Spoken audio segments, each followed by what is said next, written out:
and pundit, here preparing his picks of the week. Though his calls can be controversial, you'll always get predictions with a point of view from Pete Axtell, part of the team that's putting the fun back in football. Back to live action. John Elway throws on 2nd and 7 and makes a connection with Steve Watson along the near sideline. He's knocked out of bounds inside the Atlanta 45-yard line. Bobby Butler on the coverage, and the Denver Broncos have tried very hard to get the ball to Steve Watson today. And on that one, that was a very well thrown ball by John Elway. So whatever his problem might have been before, look at this. Guess the score off of those total yard statistics. 14-14. Elway's thrown for 2 touchdowns, but one of his passes was intercepted by Atlanta linebacker John Rady and run back 38 yards for a score. Give the Falcons their first touchdown. They subsequently scored in a run by Riggs, and now Elway putting a move on defensive end, and then all of a sudden Rick Bryan, a truly great young player from Oklahoma. He was twice the Big 8 Defensive Player of the Year, a #1 draft choice in his second year, sweeps him under hard. Once again, the Texas wishbone here. You see Gene Lang gets out in front of John Elway. Rick Bryan there out of Oklahoma certainly played a lot of wishbone teams. He took the quarterback. Let me ask Ross Schneiderman, does that count as a sack? It cost, oh, that's a run. Okay, so it's not a sack of John Elway. That's lost yardage on a run. Surprising call, wouldn't you say, Don? It was. They're showing a lot of different looks, though. And then every so often, the Broncos come up with something that the Atlanta defense hasn't seen at all, like that over-the-middle throw to Sampson that was good for a touchdown. Showing blitz now, the Atlanta Falcons are. Want to keep the pressure on Elway. They're coming with a blitz. It's picked up for the moment. Here's a long ball going way downfield and going forward. Broken up. Very nearly a connection. They were looking at Butch Johnson way downfield, and Wendell Kaysen, a rookie cornerback who was hauled down to start because of all the injuries, wasn't even with the team last Sunday, again breaks up a play. So he's played some great football. Don, this Falcon defensive line has some of the look of the Chicago defensive line. 5 guys up there in front, and there is pressure all over John Elway. Richardson, the linebacker, there on the blitz. Put John Elway on the ground.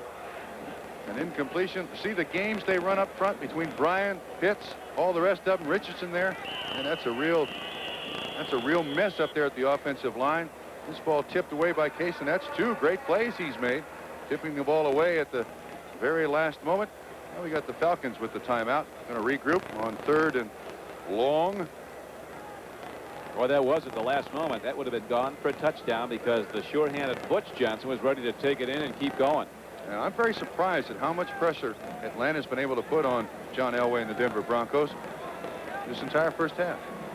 While we have a moment, we'll look at the scoreboard. The Dallas Cowboys are holding to a 10-0 lead over the Cleveland Browns. Raphael Septien field goal and a Danny White to Doug Cosby touchdown pass for the Pokes. The Pittsburgh Steelers have opened up with a 17-0 halftime lead over the Houston Oilers. Mark Malone throwing for 2 touchdowns to Lewis Lips. Gary Anderson kicked a field goal. Philadelphia and Washington are now tied 6-all. Underdog Eagles were out 6-0 on 2 field goals by McFadden. Skins have tied it on 2 field goals by Mark Mosley.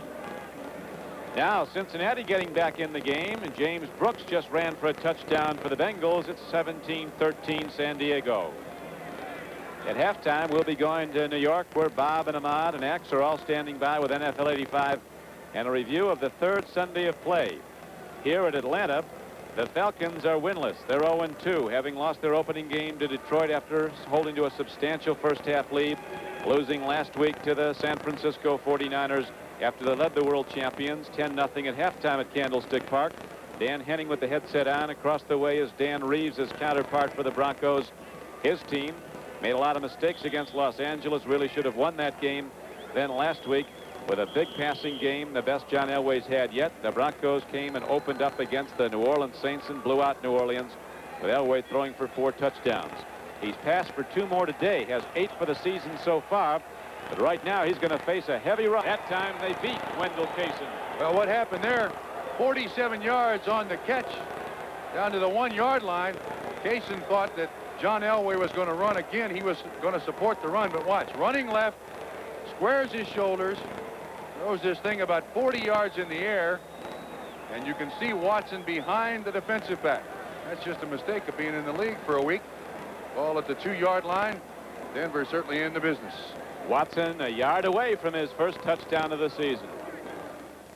Floppy in, floppy out. Anybody here? Choice. Do you prefer John Elway in the pocket or out of the pocket? Strangely, almost every time John Elway is flush from the pocket, he runs to his left, which is the most difficult side for a right-hand quarterback to throw the ball, but that's when he's at his best. Watson now 3 catches, 71 yards. Another big play made totally by John Elway, just improvising a minus to a plus. So John Elway with the 47-yard gainer to Watson has the Broncos challenging at almost point-blank range. First and goal from a yard away. Elway on the rollout, swings it out, but he's behind Gene Lang. He shot-footed that one. John's not on today. He's just not on. Watch the way he throws this ball. You folks out there in Denver who watch John Elway a lot, Gene Lang is the intended receiver. He just shot-puts it. Throws it right down into the ground. Still got 3 downs to get it in, though. This game is tied 14-14 with 1:51 left to play in the first half. He's got those numbers and not played particularly well. Now he's had a lot of errant passes. Has been high a lot with the ball, Elway. But every so often he's been laser sharp, hitting 2 for touchdown. Up the middle, Lang is going to be close. We'll see if he got in. Broncos think he did, but nothing from the officials yet. One guy signals touchdown. The other guy says, no, no, no, no, no. Yeah, they're going to mark it short of the touchdown. So now Dan Reeves' headset isn't got enough cord on it to get him out there to shout instructions out. Nose of the ball right at the goal line of the ball. Right at the goal line, and now they're going to set it up with 3rd down and less than a yard. Fred Cashin just said he was short. Ball was pushed across the goal line, so it's 3rd down and shorter. It was short before, now it's shorter. If you can determine if he's over or not, you'll win a hot butt Sunday on this one. They ran Sammy Winder in motion, lying in there in that mass of humanity, and somehow the officials say he's short. Lang's going to get the ball a lot this year for the Denver Broncos. They really like him and his potential, and now second back through, slashing in. It looked like Winder behind the lead block of Lang, and Sammy Winder's in for the touchdown, and so the Denver Broncos, for a 3rd time in this game, take a lead. They now extend it to 26-14.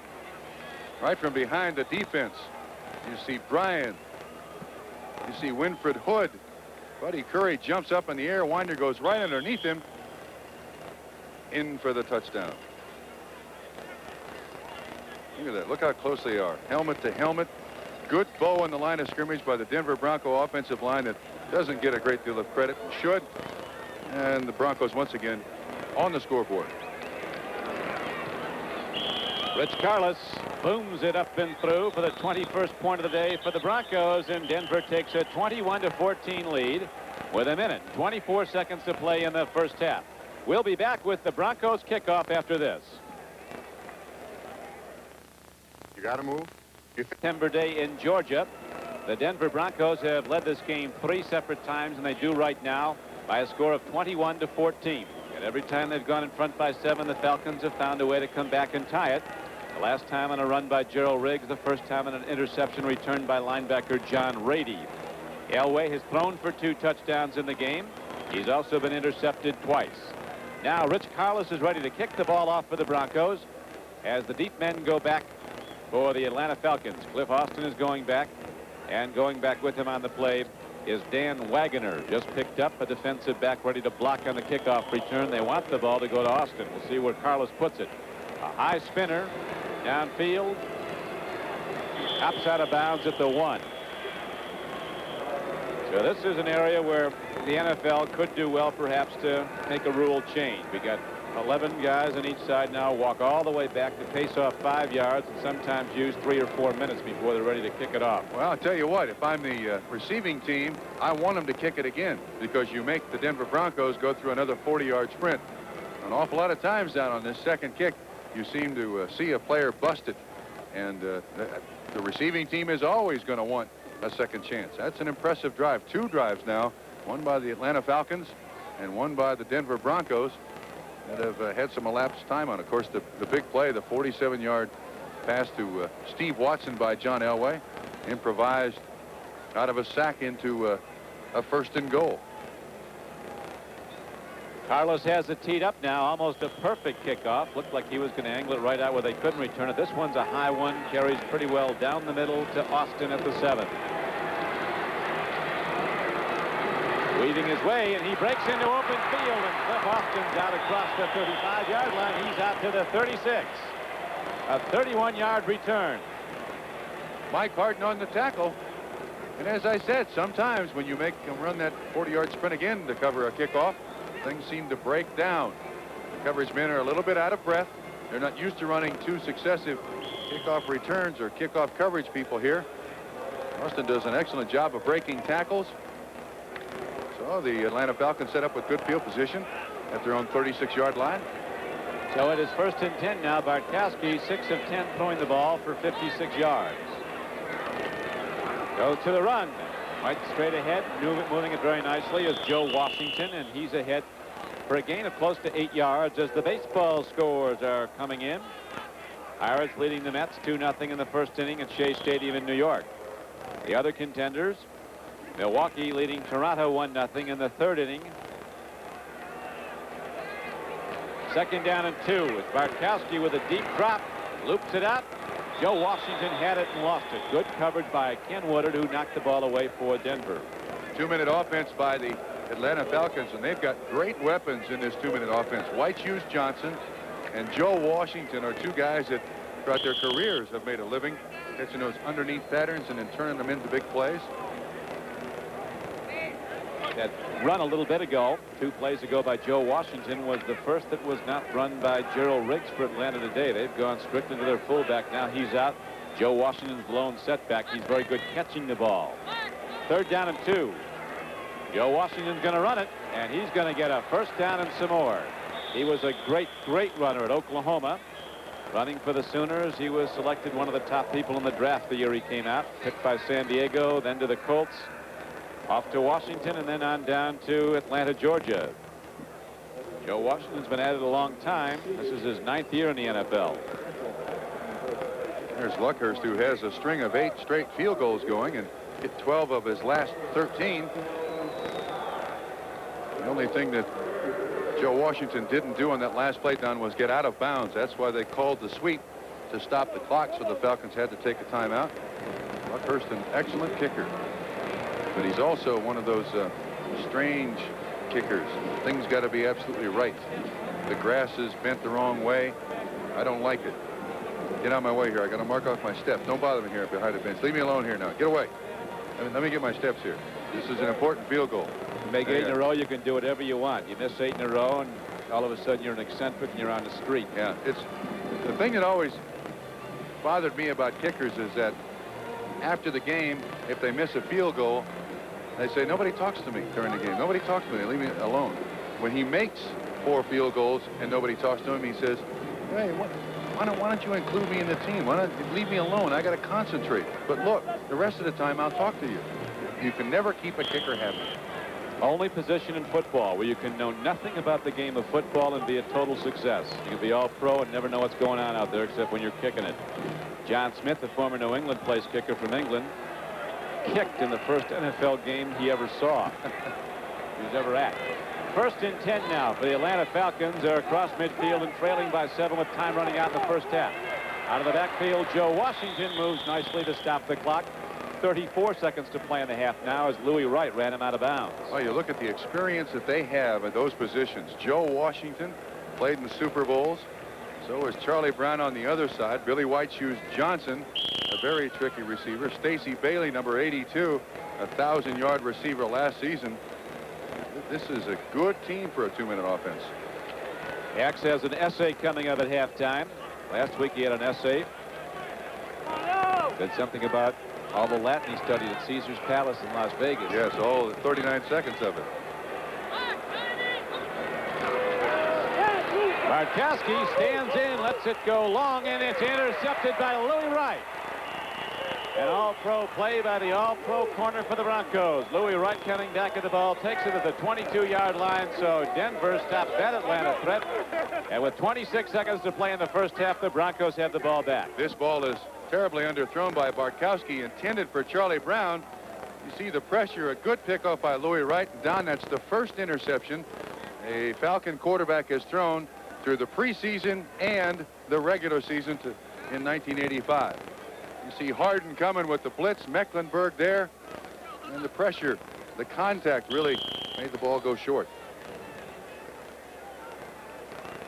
Trump, you're moving around those elbows so bad. One of our spotters is going to go down for sorry. at halftime. I do gesture quite a bit. I apologize for that. Feel like a hockey defenseman just got butt-ended with the stick. Send me the Dr. Bills. Got a spotter on the IR up here.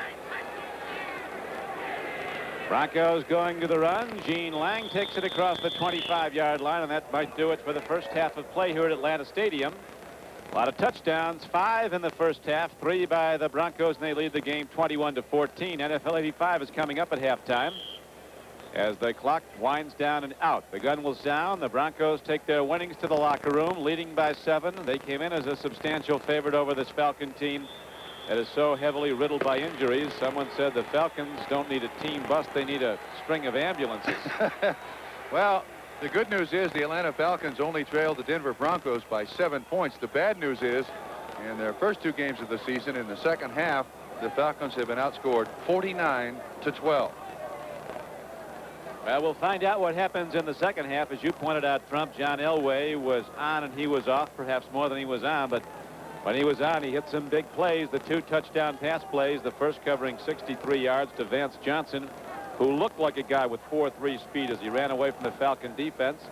And then the other touchdown pass to a wide open Clint Sampson. So it's 21-14. Denver is in the lead at halftime here at Atlanta Stadium. Don Criqui with Bob Trumpy. We'll be back for the second half on a beautiful sunshiny day in central Georgia. But right now we're going to find out about the rest of the league. What's happening on the third Sunday of play in NFL 85 as we go to New York and to Bob Costas. Bob?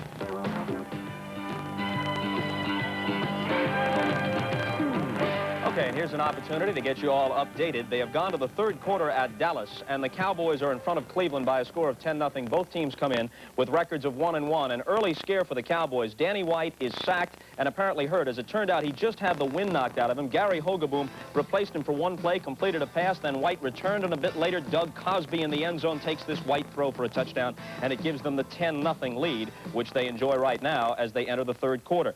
Pittsburgh, also early in the third, in front of Houston, 17-0. And Oilers coach Hugh Campbell knows it doesn't get any easier. He's got Dallas and Denver coming up in the next couple of weeks. Mark Malone looks for his favorite target, the second-year man Lewis Lips. He pumps once and then fires the 25-yarder, fine catch in the end zone, and it's 7-0 in favor of the Steelers. Now the Steeler D does it as Warren Moon goes to the air from out of his own end zone, and the great veteran Donnie Shell picks it off. He leads all active career interceptors, the 44th interception of his career. The Steelers cash this opportunity in shortly thereafter, and again Malone finds Lips, this one a 5-yarder from Malone, his 8th touchdown pass of the year, and 5 of them have gone to Lewis Lips. Later Gary Anderson kicks a 38-yarder, 17-0 as they enter the third. They're at halftime at the Meadowlands. NFC East battle, the Cardinals and the Giants tied at 10 apiece. Both Phil Simms for New York and Neil Lomax for St. Louis have touchdown passes. Lomax has covered 39 yards to his favorite receive time in a game many of you are watching. 21-14 is the score there.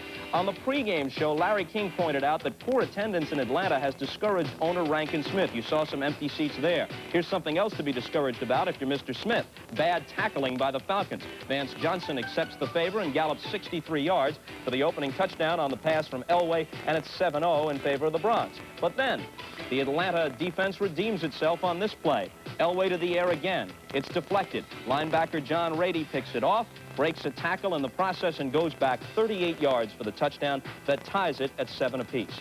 Elway is undeterred. He's coming into his own now, and this is 3rd year in the NFL.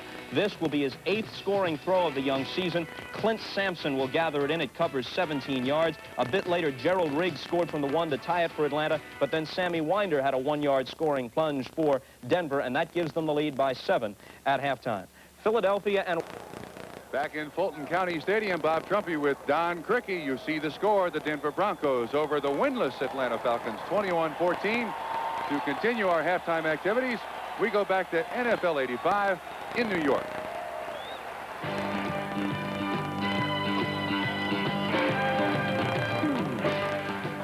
Welcome back to NFL 85. As you know, the league has publicly admitted that the officials erred on 2 calls that cost the Oilers the game a week ago in Washington. This sparks more talk about the use of replays to help the officials out and sparks these thoughts from Pete Axtell. Max? The Jets scored 42 points last week. The sorry Buffalo Bills got 3. But the real winners of the contest were the officials. In a rare display of true flag football, they dropped 33 yellow handkerchiefs onto the carpet of the Meadowlands. Even when 6 of the penalties were declined, the figure approached an NFL record. I awoke this morning to the realization that it's already week 3 of the season, and I haven't launched my safari into the dreaded land of the zebra. Well, here's my first salute to Haggerty and Mark Bright, McElwee and Dreith, all the gentlemen who make Merlin Olsen and John Madden seem positively shy with a microphone in their hands. Honestly, I like these zebras who roam pro football's plains, doing the best they can. But did anyone tell the herd that the league wants games to be faster this year? Hey guys, we're tired of recreations of the salt talks on the 30-yard line. The most egregious error of last week deprived Houston receiver Drew Hill of a touchdown. Yes, his feet were in bounds. No, the zebra didn't see it. And yes, again, the use of a TV replay would probably have reversed the call. It might even have made the Oilers winners at Washington. You might also say that this is petty stuff. I agree. The officials are right on most of their judicial decisions. And the few times that they make mistakes, who cares? Except teams hoping to make the playoffs or folks who bet the boat, the car, the mobile home on the result. Dallas President Tex Schramm has already endorsed the use of replays for the playoffs. I agree. But even when that happens, I want Haggerty and Mark Bright and the rest to know that I'm thinking fondly of them, about the way every lion thinks of a zebra. Just another animal act, Bob, but I do want to say I've met guys like Mark Bright and Dreith. They're gentlemen, they're good human beings, but when they put that black hat on and take the stripes, I'm not going to let up on you guys. You'll hear more about this before the season's over. Ax, I pose this question on behalf of all Americans. How do you do it? It's a secret, Bob. Halftime continues. Stay with us.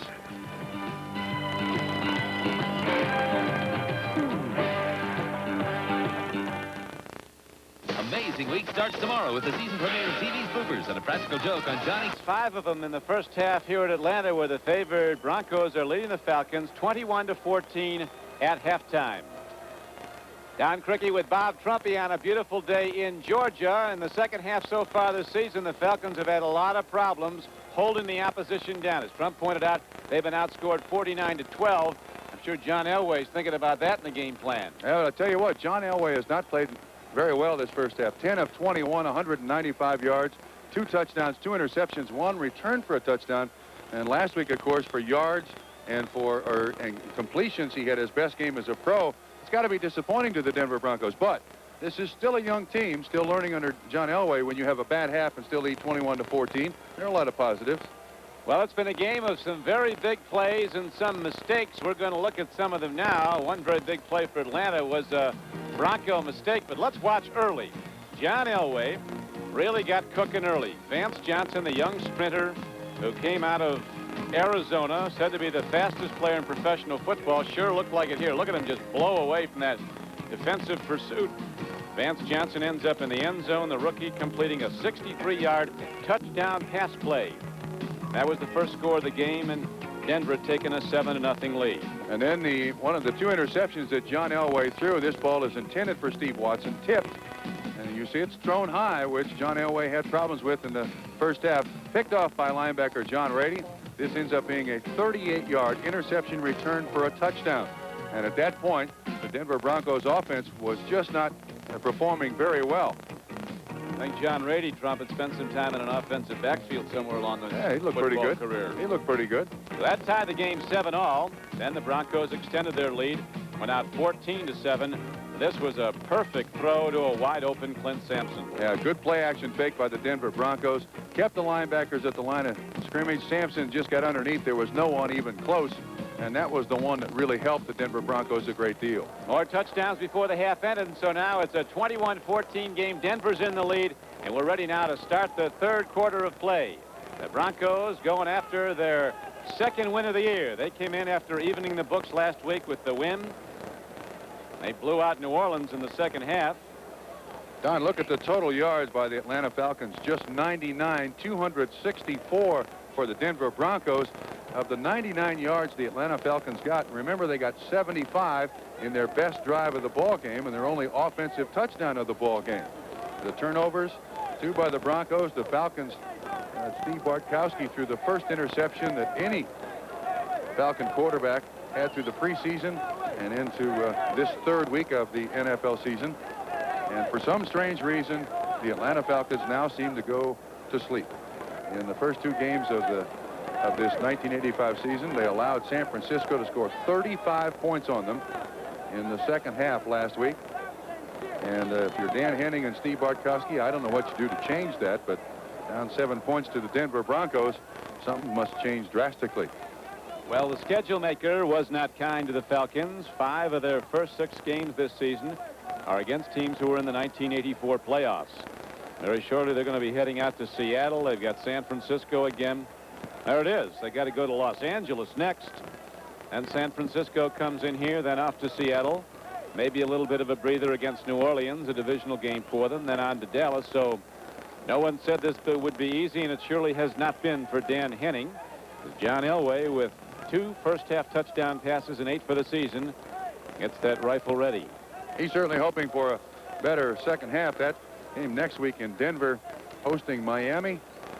I realize you can't buy a ticket in Denver to see the. If Buffalo comes in, you can't get a ticket. Well, let alone Miami. They'll be renting blimps out there just to see the game in Denver when it's the John Elway show versus the Dan Marino show. Rich Carlos, the kickoff man for the Denver Broncos, has the ball teed up and ready. Cliff Austin is back deep now for the Atlanta Falcons. 21-14 is the score, and the third quarter is underway. A spinning kickoff very high by Carlos. Waggoner's going to take it, a rookie at the 4-yard line. Straight up the middle. He's got some speed and rockets out to the 38-yard line. So the Falcons, led by their quarterback Steve Bartkowski, go on offense 1st and 10 after a 34-yard return. Bartkowski sometimes comes out of the game on long yardage, and that young quarterback from Iowa State who runs so well, Dave Archer, will come in. We'll see if that happens. First half, Bartkowski 7 of 13 for 61 yards and an interception. Gerald Riggs, his hard-working fullback, standing behind him, and they play fake to Riggs, and Bartkowski's looking to get it all on first down. And it's open. It's caught by White Shoes Johnson. He's thrown in. No flag. There it is.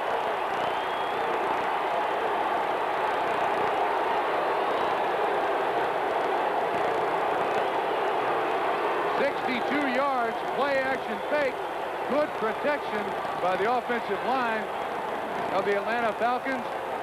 The best thing about this play is watch how high Bartkowski throws the ball so that Johnson can run under it. You see, look, plenty of time. And he puts a nice little arch on the football. Harden in pursuit, but Billy White Shoes Johnson has a chance to become the NFL Comeback Player of the Year twice in 3 years. Now look at this. You see when he gets done, he goes into that little White Shoes shuffle, but there's a penalty marker after the touchdown for taunting. White Shoes is not allowed to do that anymore. Watch this. He knows it. He's got it.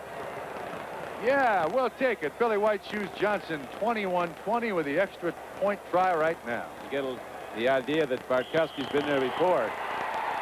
So the extra point is up and good, as on the first play from scrimmage, Bartkowski goes 62 yards deep and into the end zone to White Shoes Johnson to tie the game. The competition is good. Today's game is brought to you by Coors Light, the Silver Bullet. There's no slowing down with a Silver Bullet.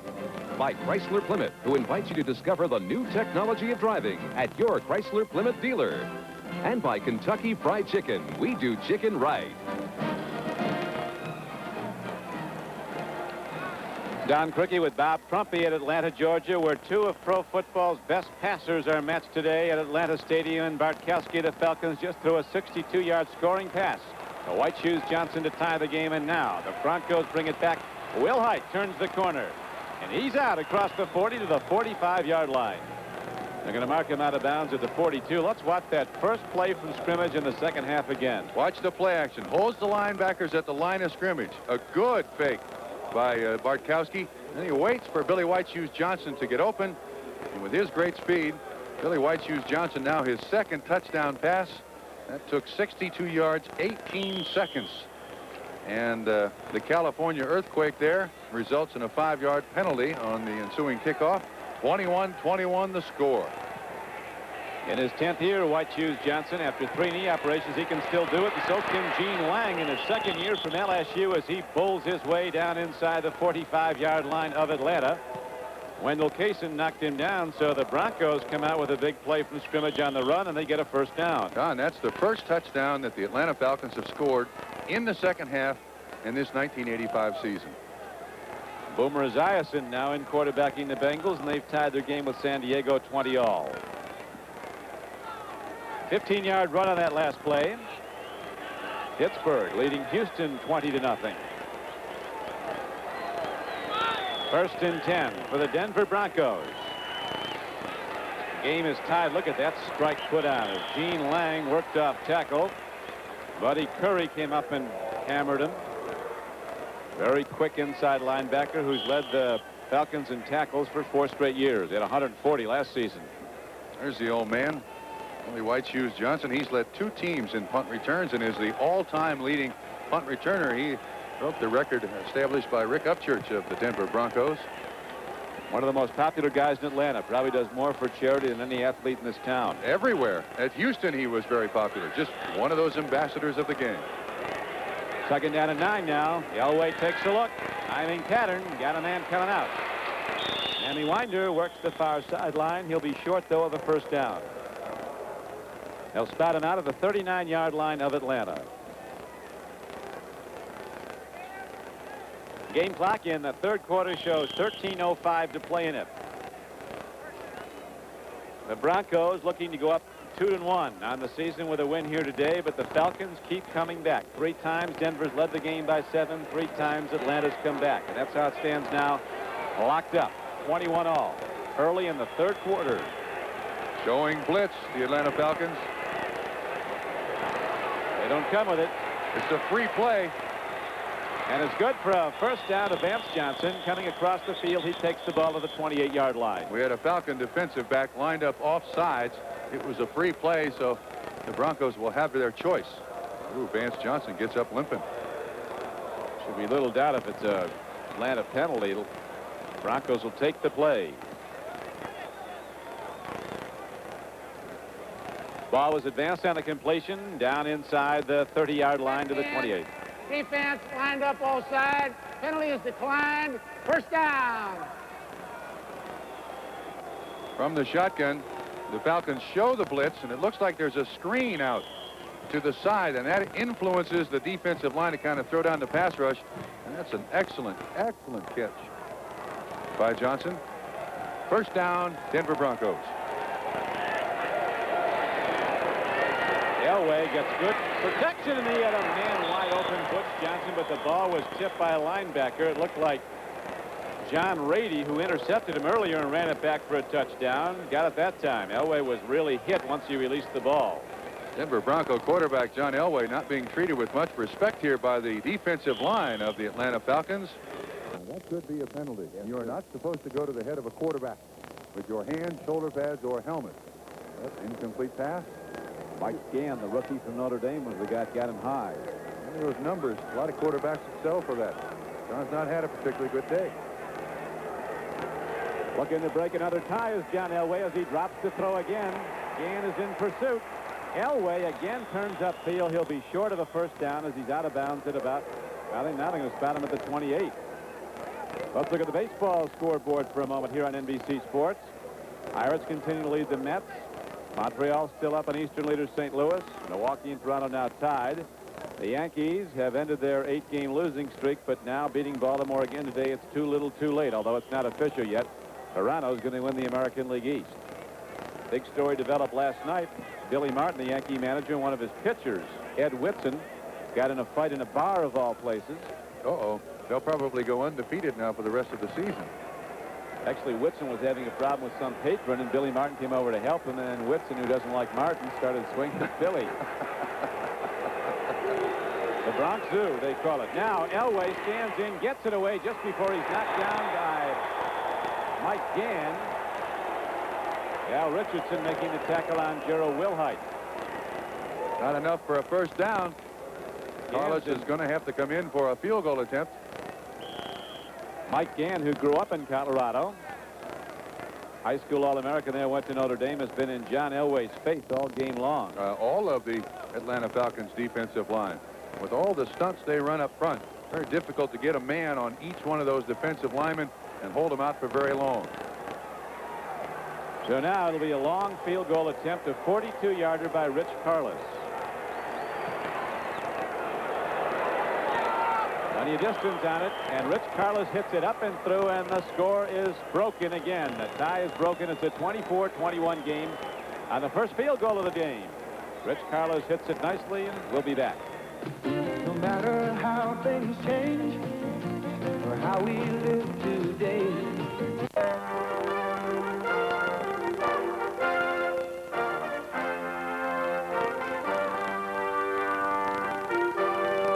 America's Day at the Races, the Breeders' Cup, this fall on NBC.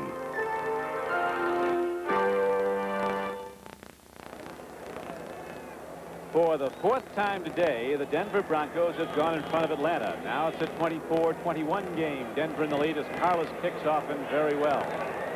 Austin takes it 8 yards deep in the end zone for the Falcons, and he'll not bring it out. Come out to the 20 on the touchback.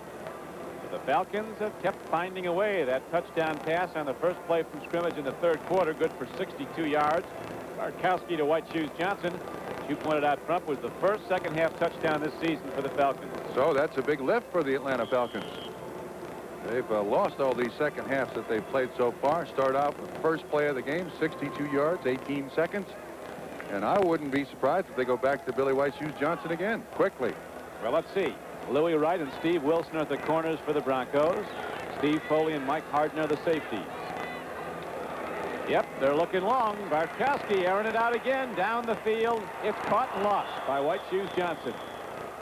But the fist into the Atlanta Stadium turf. Thought he should have had it. Mike Harden on the coverage. That was a zone by the Denver Broncos. You see White Shoes Johnson sitting on the wing. There's a blitz by the Denver Broncos. Once he gets by the linebacker, slows up. Bartkowski very, very good at stopping receivers in the dead spots and zones, and they go with a quick huddle. Sometimes in recent games against the 49ers, a number of times they went into formation without a huddle. Second down and 10, Bartkowski rolling out on those surgical knees. They give him some blocking. He doesn't want to run, but he does, and gets out of bounds for a fairly nice gain. The biggest gain of the ball game for Steve Bartkowski, who in his career has run 100 times for 102 yards. That's not true. I just said that. This is a half roll by the Atlanta Falcons, something that they really don't do and don't like to do, but to avoid the pass rush of the Denver Broncos, they have to resort to this. And then I don't think Steve is looking for anybody to throw the ball to. Mecklenburg, 77, tries to make the tackle, but Steve out of bounds. And a franchise player, he holds 22 Atlanta Falcon passing records. Bartkowski is sacked at the 16-yard line. Second time that the Broncos have gotten him. Andre Townsend, a rising player, second-year player from Ole Miss. That was a no-doubter. Yeah. Townsend put his helmet right in the chest of Bartkowski. Let's see who he's doing right there. Boom. That's a quarterback's nightmare. Talking to Keith Bishop, one of the offensive linemen for the Broncos, he said Townsend, a guy named Simon Fletcher, who's a rookie, are really comers at defensive end. They look like super talents. And you had Frulon Jones and Carl Mecklenburg. You got some great players on that Denver defense.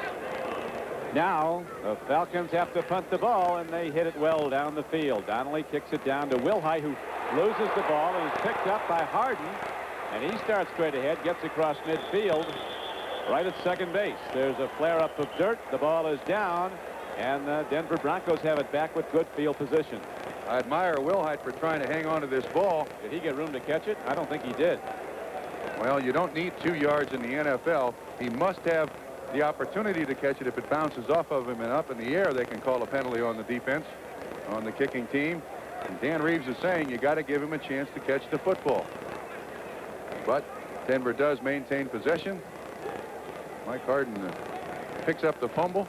It's interesting, Trump, how things go in trends in the National Football League. All of Vince Lombardi's assistants, or virtually all of them, got head coaching jobs, and none lasted very long. Now the Landry proteges are starting to come out, and it's almost like racehorse genetics. All the Landry proteges, like Dan Reeves and Mike Ditka, are rated as excellent head coaching prospects simply because Reeves and Ditka have been. Do you include John Makovic in that group, too? He was at Dallas, wasn't he? Yes, he was. I surely do. Yeah. He was an excellent coach, and is one right now. Well, I think... Now while we have a break in the action here, let's go to NFL 85. Bob? All right, Don, after Boomer Esiason's second touchdown pass of the day to Chris Collinsworth ties it at 20, Dan Fouts throws his third TD. Look at the catch by Pete Holohan. The 3-yard scoring play gives the Chargers the lead, 27-20 in the third. Don.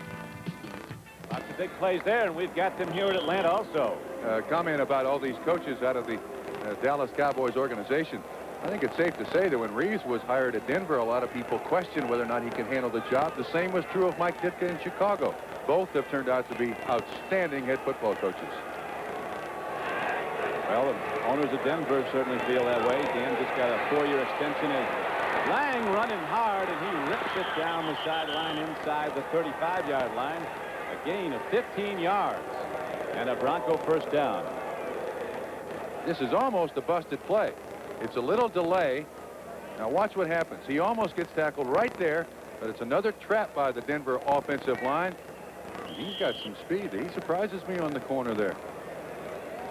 Big pickup. We've been mentioning this, but they really like Gene Lang in the Bronco organization, an 11th round draft choice out of Ole Miss. Did well returning kickoffs a year ago. Now he's getting the ball a lot from scrimmage.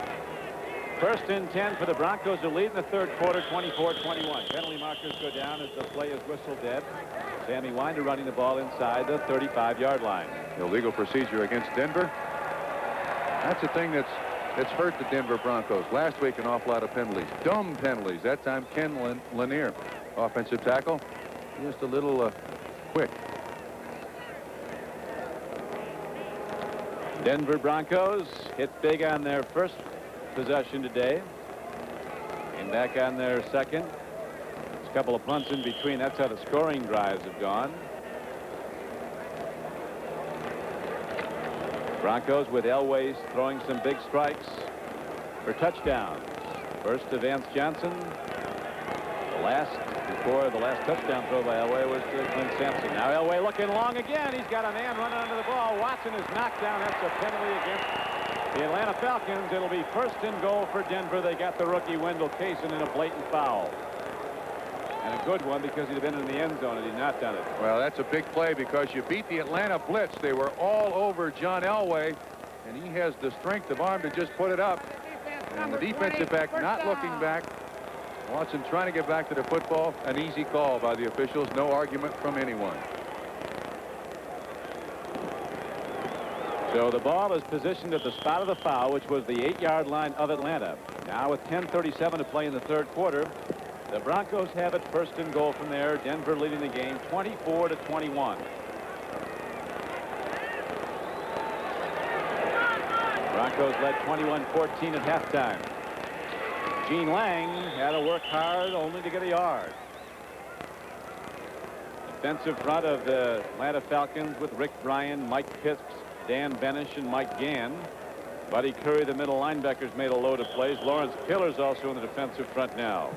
And for the Denver Broncos, in case you did not hear in the first half, Keith Bishop went out with a twisted knee. Winfred Hood has been his replacement for most of this football game. Broncos breaking the huddle with tight end Clarence Kay set to the right. Watson on the right flank and Butch Johnson on the left. Winder and Lang behind Elway on second down and goal from the 7. Who was he throwing that one to? I don't think he really had a chance to, because, again, John Elway was down hard as he released the ball. Benish is busting through number 69. Gene Lang was out in the flat. You see him releasing at the bottom of the screen. But there's pressure once again, and it's not even close to Gene Lang. Thrown into the ground. Steve Watson maybe was the intended receiver. He was the deep receiver. It appears, Trump, the Dallas Cowboys have their game in order after blowing out Washington on opening night that Monday night, 44-14, then losing at Detroit. Dallas is coming back now to lead Cleveland 17-0 in the third quarter.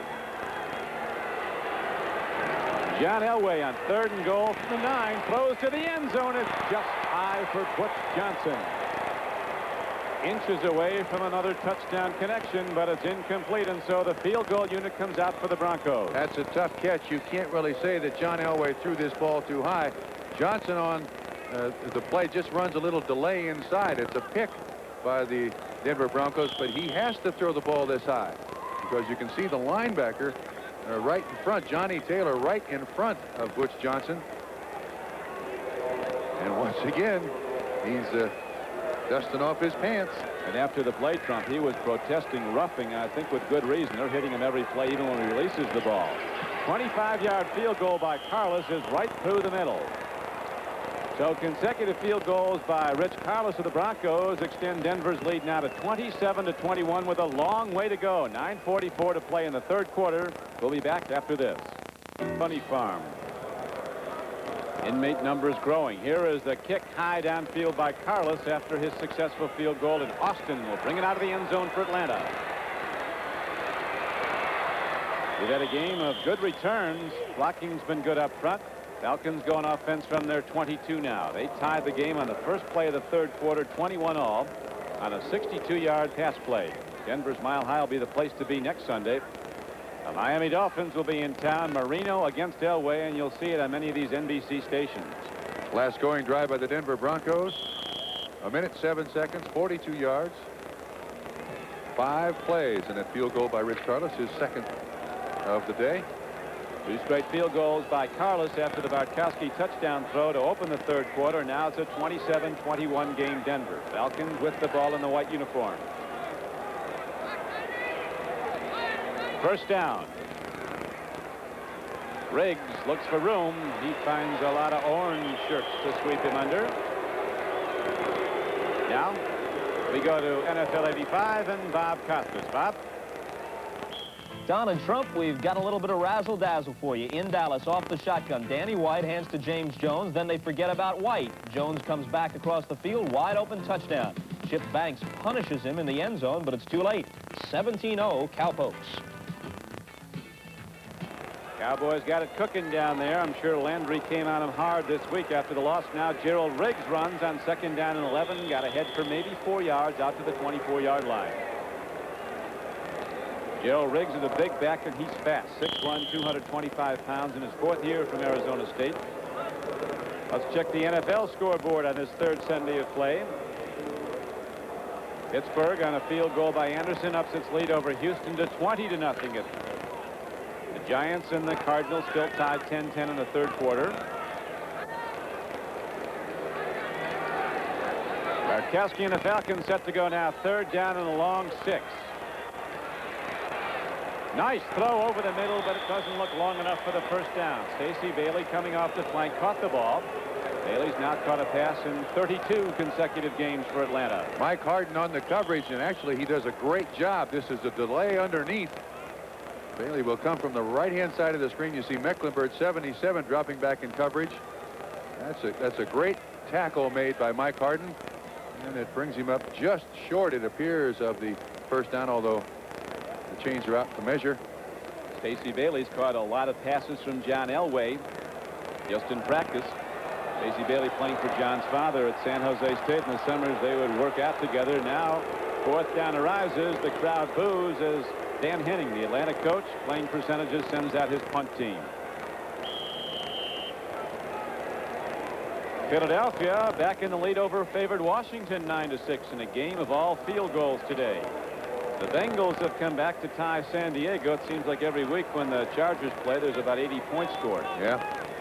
49 to 29 last week. 49-35. Irving Fryer, the great return man, former wide receiver from Nebraska, ran back a punt for New England, 85 yards for a touchdown.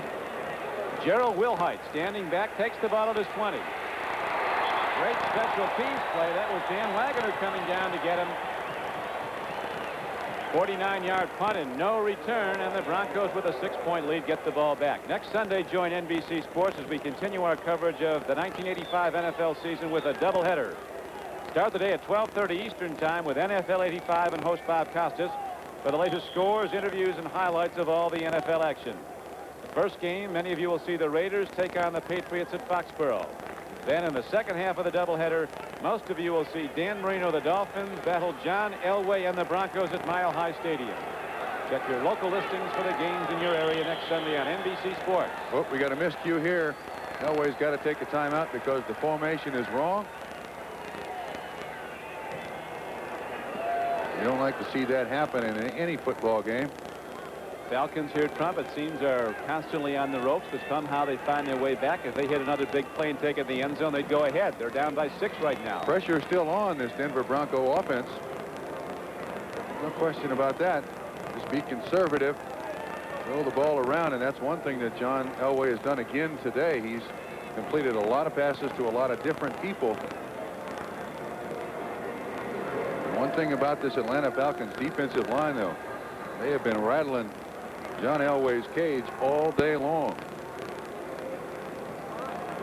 Here's an interesting breakdown. Denver has scored on 4 of its last 5 possessions, and the one they didn't score on was the one play they ran before the first half ended. So the Bronco offense has struck repeatedly against this Falcon defense, much injured defense. But the Falcons keep finding a way to get back in the game, and they're right in it now, trailing by just 6 points in the third quarter. Well, it's interesting that in 1985, it appears that the Denver Broncos are able to rely less on John Elway to get things done. Right now, Elway sets the offense. Watson comes out wide to the right. So does Butch Johnson. That's Butch in motion. Elway swings it out, gets the ball to Gene Lang, and he's across the 25 and close to the 28-yard line for a good pickup on the play. Lang clearing out underneath the zone as it dropped back. Al Richardson once again pressuring John Elway, but the Denver Broncos now doing a good job of at least getting Elway away from most of that pass rush. Nice little half rollout where I think Elway is just magnificent when he does that, left or right. It makes no difference. That's when he's the most dangerous. Atlanta, one of the few teams in the NFL to use a 4-man defensive front, the basic 4-3. Only 7 teams do. 21 use the 3-4 now. Elway goes to Lang. He is hit with a thunderous hit. Al Richardson, linebacker, came up and got him after he was slowed up. Lang has run the ball 25 times now for the Denver Broncos. Has gained 57 yards.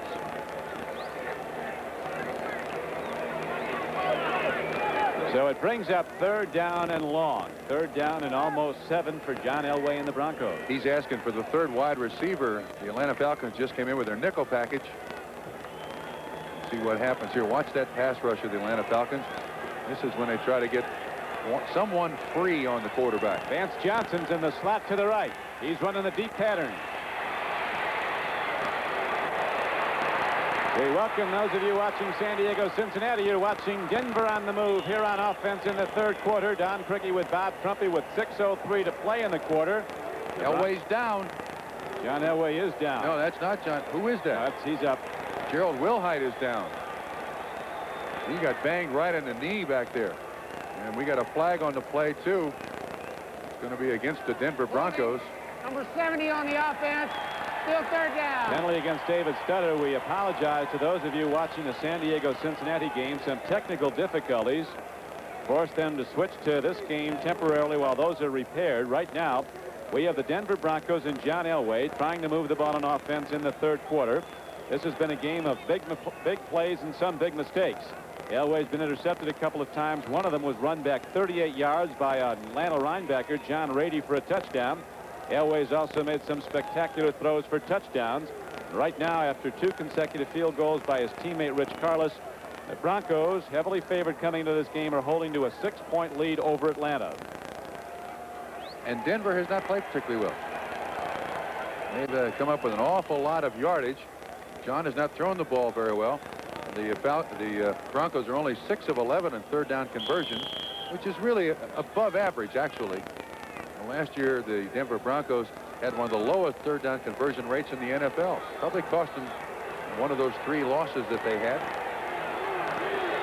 Shotgun formation on third down and about 16.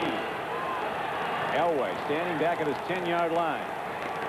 They hold Lang in to block. Elway's got to hurry. He can really roll it. He's run well. Look at the arm on Elway. Vance Johnson is out there, and it's incomplete at the 18-yard line. Whoa. Did he throw a football? 70 yards in the air. He throws that one. Almost a completion. Watch how deep this secondary drops. You see 2, 4, 6, 7, 8 guys in coverage. Just a 3-man rush. Vance Johnson, with all his speed, keeps going. The ball is not there yet. Not there yet. Elway threw that ball from about his 15-yard line all the way to the Atlanta Falcons 25. Look at that. That thing must weigh 50 pounds when it comes down from that high. But now Chris Norman's in the game for only his 2nd punt for Denver, and Atlanta could get very good field position as the very skillful White Shoes Johnson standing at his 45. High kick and a very good one by Norman. It drives White Shoes back to his 38. Here he comes. Good and coverage. The special teams play is excellent. Down to make the play was Daniel Hunter, first-year defensive back. A 46-yard punt by Chris Norman of the Broncos, and the return was -3 yards. So the Falcons are taken out of good field position with no return. Broncos send out their defense. It'll be Atlanta 1st and 10, trailing by 6 when we come back.